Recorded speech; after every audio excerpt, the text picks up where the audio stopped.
Finally, President Trump is signing an executive order today establishing a White House task force on the 2028 Summer Olympic and Paralympic Games.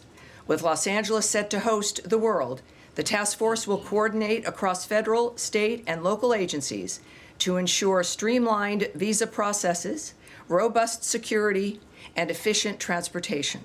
This action highlights America's enduring role as a global leader and premier destination for international engagement, tourism, and sports diplomacy.